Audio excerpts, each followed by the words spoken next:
sekali. Pengetahuan tentang roh dalam Alkitab melampaui logika, karena roh bekerja di dimensi yang lebih tinggi, di mana iman, kasih, kuasa, dan hadirat Tuhan beroperasi. Bukan hanya satu contoh, tapi hampir seluruh kisah besar di Alkitab adalah kisah tentang pergerakan roh. Beberapa contoh dalam Alkitab. 1. Henokh. Ia berjalan bersama Allah. Kejadian akhirnya, diangkat hidup-hidup tanpa mengalami kematian. Ini roh yang sangat selaras dengan Tuhan. 2. Mus bukan karena pintar secara dunia, tapi karena dia melihat Allah muka dengan muka di kemah pertemuan. Musa membawa hukum Tuhan, mujizat, dan memimpin jutaan orang karena hubungan rohaninya. 3. Daud, seorang penyembah sejati yang berkata, "Janganlah ambil rohmu yang kudus daripadaku." Dia peka secara roh, sehingga bisa mengalahkan Goliat hanya dengan batu kecil. Map. Mereka hidup dalam dimensi supranatural.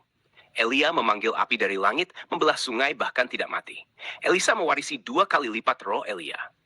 Yesus sendiri, penuh Roh Kudus sejak baptisannya. Semua karyanya adalah karya roh, bukan hanya keajaiban, tapi juga pengampunan, kasih, kuasa atas maut, dan akhirnya kebangkitan. Rasul-rasul di Kisah Para Rasul.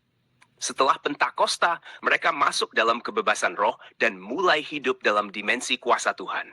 Berjalan melewati pintu tertutup, bayangan menyembuhkan, berbahasa roh, menang atas penganiayaan tanpa takut.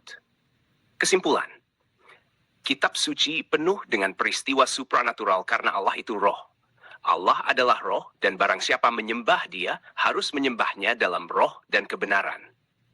Jadi, bukan hal aneh kalau kamu tertarik, bahkan haus akan dimensi ini. Karena sebenarnya inilah tujuan kekristenan sejati. Kita bukan hanya percaya secara doktrin, tapi hidup di dalam roh, dipimpin oleh roh, dan membawa dampak supranatural bagi dunia. Kamu ingin kita bahas langkah-langkah praktis untuk masuk ke dimensi roh ini? Atau mungkin kamu tertarik dengan karunia-karunia supranatural secara spesifik?